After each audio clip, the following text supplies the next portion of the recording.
So as I exit this podium for the last time, I do so in hopes that this tradition of the State Department spokesperson standing behind this lectern and taking your questions is one that will continue both into the next administration and beyond. On to Fox News contributor Tammy Bruce, who joins us now. Fox News contributor Tammy Bruce. Tammy Bruce joins us this morning. Welcome to this special edition of Hannity. I'm Tammy Bruce, in for Sean tonight. We had a ceasefire on October 7th, Israel did. Yeah. It was broken. There was a ceasefire. Well, on October 6th, we had a ceasefire. On Correct. October 7th, we had a massacre. There is no carpet bombing of Gaza. It has been very specific strikes. Israel is the most careful nation on this planet. Israel is being careful. So shame on us and shame on Biden. Enough already. The Israelis know what they're doing. They say, oh, the Gaza Health Ministry said that this was Israel attacking a hospital. That's Hamas.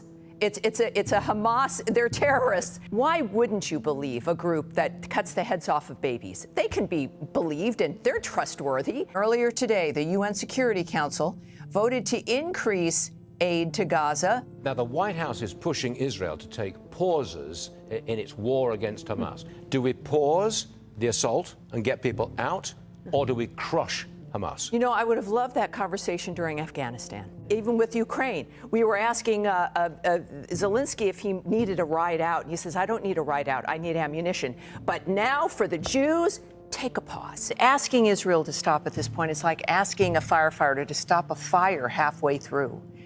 You have to stop the fire completely. And if we're going to abandon Israel, that's a betrayal. This inspires Russia and Iran and the Muslim Brotherhood and the terrorist cells that are in this country. Terrorist gangs attacking Israel. Yes, they're a democracy, but my goodness, this is an attack on civilization. And this is, and in order to really be able to deal with that, Ashley, you've got to be able to deal with Iran. That is the heart of the tumor of the cancer of terrorism in the Middle East. And I understand the argument from people who say, we need to stay out of this, no more forever wars, that this is none of our business. In fact, we saw that with Afghanistan and al-Qaeda.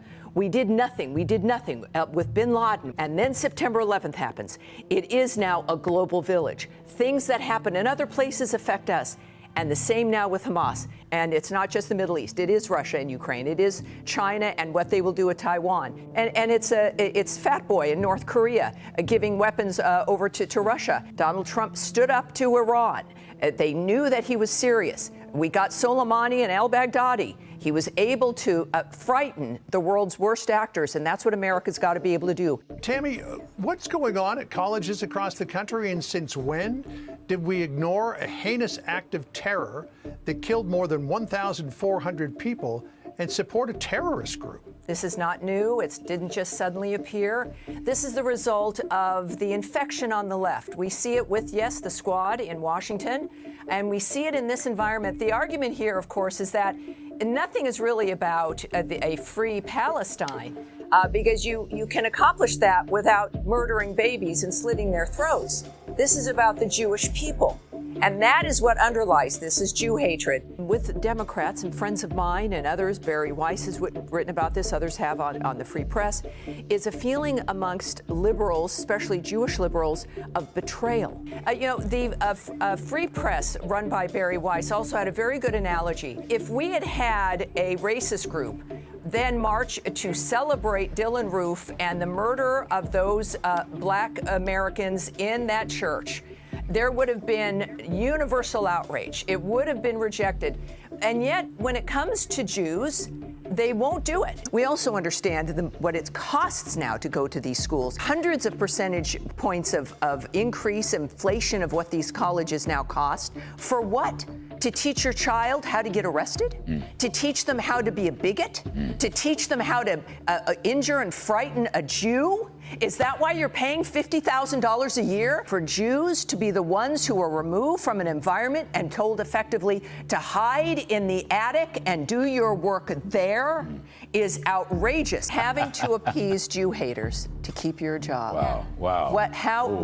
Who are you, and what kind of moral foundation exists when that's the issue? We've all grown up with this idea of never again. We've learned about what humanity could do, about what Hitler could do, about what an important ancient European civilization could do. Part of what I think is happening is that people don't want to admit that it is happening again. Look, some of us have been writing about this for decades.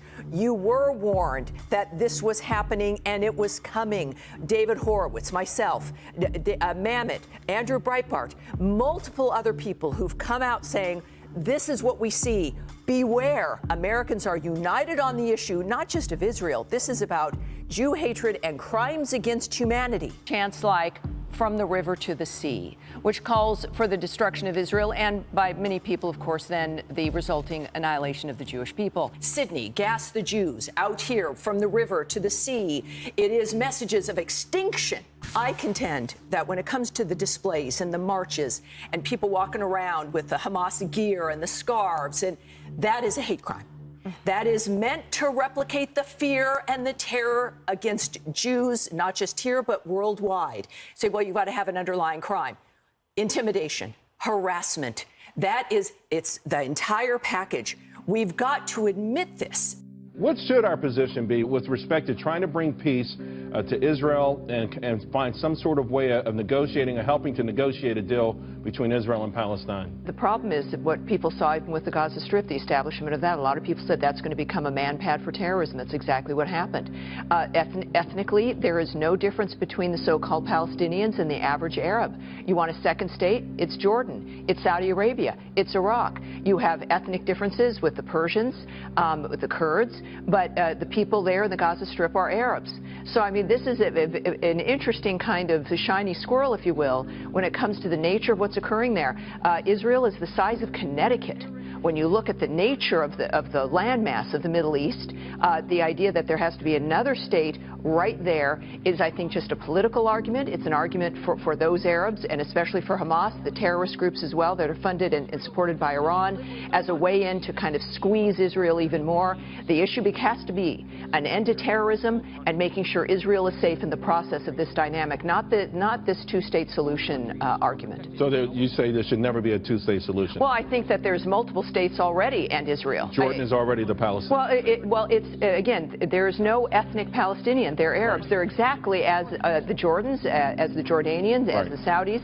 And so people get this idea that the Palestinians are some kind of displaced ethnic minority. No, they're not.